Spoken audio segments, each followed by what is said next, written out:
नमस्कार, मी प्रतीक्षा. DNA मराठीमध्ये आपलं स्वागत. बकरी ईदच्या पार्श्वभूमीवर शहरातील काही भागांमध्ये मोठ्या प्रमाणात गोहत्या झाल्याचा तसेच सार्वजनिक ठिकाणी मांसाचा कचरा टाकण्यात आल्याचा आरोप करत सकल हिंदू समाजाच्या वतीनं पोलीस प्रशासनाला निवेदन देण्यात आलं आहे. संबंधितांवर तातडीने गुन्हे दाखल करून कारवाई करण्याची मागणी यावेळी करण्यात आली आहे. सकल हिंदू समाजाच्या वतीनं देण्यात आलेल्या निवेदनामध्ये म्हटलं आहे की नुकतीच शहरात बकरी ईद शांततेत पार पडली.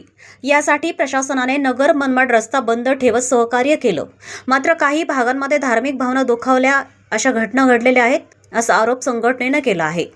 निवेदनानुसार मुकुंदनगर, भिंगार, आलमगीर परिसरात गोहत्या झाल्याचा दावा करण्यात आला असून त्यानंतर उरलेला मांसाचा कचरा डेपो तसेच काही ठिकाणी भर रस्त्यात टाकण्यात आल्याचं म्हटलं आहे.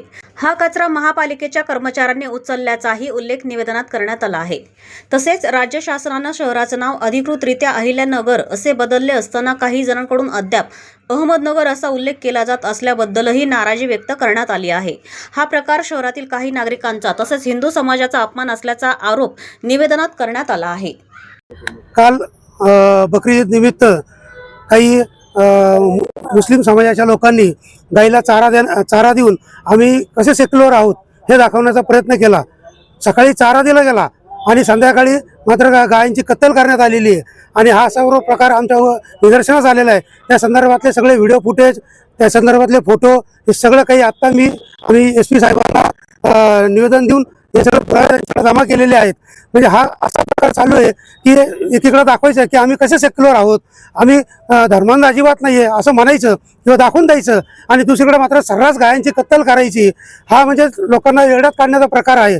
दुसरी गोष्ट, त्यांनी काल बाईट देताना सुद्धा असं म्हटलेलं आहे की वारंवार त्या बाईटमध्ये त्यांनी अहमदनगर असा उल्लेख केलेला आहे, जेव्हा की संविधानाने ज्या घटनेने जे अधिकार दिलेत त्या अधिकाराचा वापर करून शासनाने नगर शहराचं नाव बदलून अहिल्यानगर केलेलं आहे.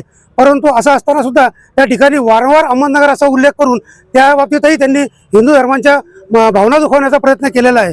आता त्या कत्तलीच्या संदर्भात सुद्धा राज्य सरकारने आदेश दिलेला आहे की या कत्तल करणाऱ्यांना, गोवंशाचा कत्तल करणाऱ्यांना मोक्का लावण्यात यावा.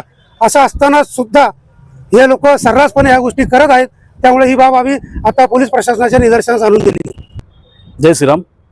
गोवंश हत्याबंदीचा कायदा असताना सुद्धा काल अहिल्यानगरमधील मालेवाडा परिसरातील ब्राह्मण गल्ली या ठिकाणी गोवंशाचं मांस सांडून आलं आणि एक प्रकारे हिंदूंच्या भावना दुखवण्याचं बकरीच्या दिनी पाप हे हरामखोर जिहादी मंडळीकडून करण्यात आलेलं आहे.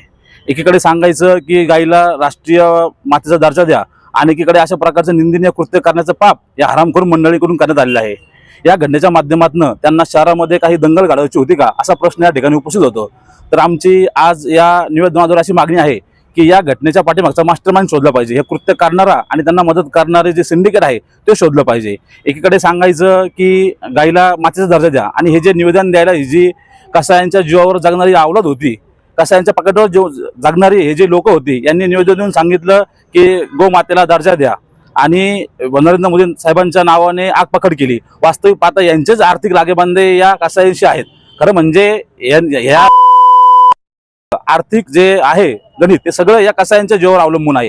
यांचे सगळे धंदे जे आहेत हे 2 नंबरचे धंदे आहेत. तर आमची या निवेदनाची अशी मागणी आहे की या सर्व प्रकरणाची पाळीमुळे खणून काढली पाहिजे आणि या पाठीमागचा मास्टरमाइंड शोधून काढला पाहिजे आणि भविष्यात अशा घटना घडू नये यासाठी प्रशासनाने दखल घ्यावी. अन्यथा सकल हिंदू समाजाच्या मार्फत एक मोठं जन आंदोलन उभं करून या हरामखोर कसायांना त्यांची जागा दाखवण्यात येईल. प्रतिनिधी मुंतजर शेख, DNA मराठी, अहिल्यानगर.